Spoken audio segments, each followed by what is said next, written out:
Aujourd'hui, nous tenons cette conférence de presse pour vous informer de l'état d'avancement de ce grand chantier et puis aussi à travers vous pour tenir informés les citoyens de cette grande structure d'envergure qui s'installe aujourd'hui au cœur de Rabat, à Riyad. Et donc cette structure qui compte quelques 600 lits, qui est une structure multidisciplinaire, qui incarne et qui embarque la haute technologie, donc une technologie de pointe, vient élargir l'offre de soins dans notre pays et s'intègre parfaitement dans la logique justement de la refonte du système de santé tel que mise en place et suivie par Sa Majesté le roi Mohammed VI, que Dieu l'assiste et le glorifie. Et donc c'est une structure avec un premier pilier qui est l'élargissement de l'offre de soins et l'accès aux soins. Et la capacité litière, on dit beaucoup. Et puis les spécialités qui seront présentes sont des spécialités qui couvrent la médecine de pointe, qui couvrent toute la prise en charge existante au Maroc et qui n'existait pas auparavant. Et donc nous allons couvrir et rendre accessibles des soins à toute la population et des soins de grande qualité et de haut niveau. Le deuxième pilier étant la digitalisation. Et donc dans ce sens, nous avons ici une structure qui est dite intelligente, tournée vers l'avenir, mais ancrée bien sûr dans le présent, pour être réaliste, mais un système de gouvernance agile, adaptable et flexible, mais aussi une technologie évolutive. Toute la technologie mise en place est capable de développement, d'évolution. On sait très bien que la technologie évolue très rapidement. Et c'est une technologie qui intègre la digitalisation, mais intègre aussi, et fortement, aujourd'hui, on le sait, de l'intelligence artificielle, convenablement codifiée et mise à profit des diagnostics, des traitements, et aussi de l'enseignement, puisque c'est un complexe hospitalo-universitaire, et on parlera de la partie enseignement et recherche et innovation. Le troisième pilier étant la gouvernance. Vous savez très bien que cette refonte amène cette notion de groupements sanitaires territoriaux. Et donc, vous constatez que la Fondation Mohammed VI des sciences et de la santé, déjà, du fait qu'il y ait une grande multiplication des structures à travers tout le royaume, a mis en place des directions générales régionales de sites pour justement assurer une meilleure coordination et une meilleure intégration des soins, de l'enseignement et de l'innovation et de la recherche. Cette gouvernance aussi incarne une dimension fondamentale qui est aussi l'agilité. Ça veut dire que c'est une gouvernance agile qui permet de s'adapter très rapidement aux évolutions, que ce soit les évolutions technologiques, que ce soit l'évolution tout simplement des besoins ou l'évolution par rapport à une montée en puissance éventuelle. Et vous savez que la capacité dont on a parlé de 600 lits était, je vous avais dit qu'elle était extensible. Le quatrième pilier, et qui est un pilier des plus importants, c'est le capital humain.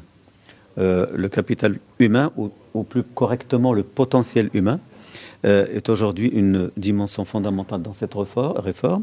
Et dans ce sens, la Fondation Mohammed VI des sciences et de la santé forme des professionnels de santé dans tous les secteurs en rapport avec la santé, que ce soit la médecine, la pharmacie, l'odontologie, les sciences infirmières, les sciences de l'ingénierie biomédicale et plein d'autres spécialités en rapport avec le secteur de la santé.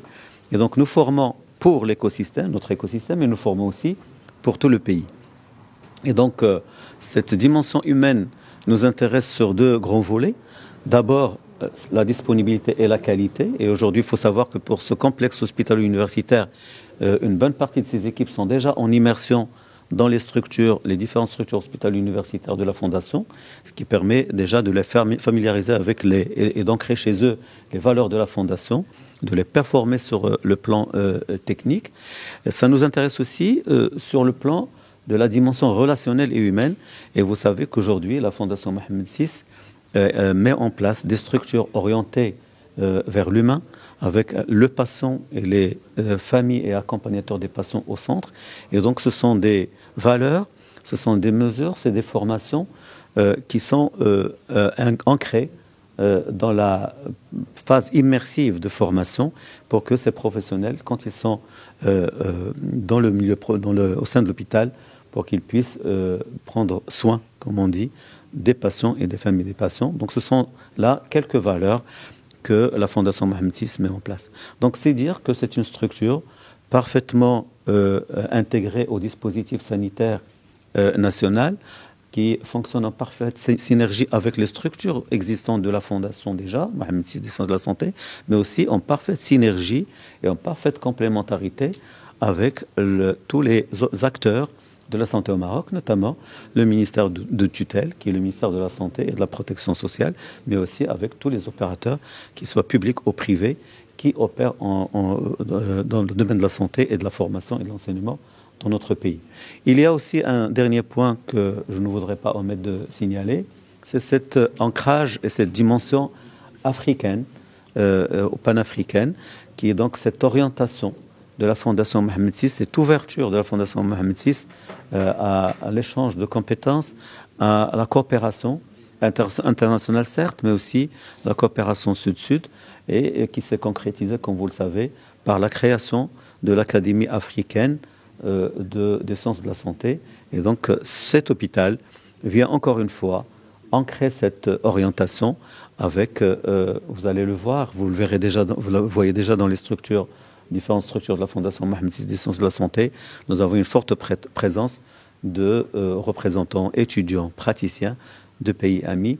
Et donc c'est cette dimension que prône Sa Majesté le Roi Mohamed VI, que Dieu l'assiste, dans ce cadre de coopération sud-sud qui se veut avec une logique win-win. Et donc cette structure vient enrichir cette dimension.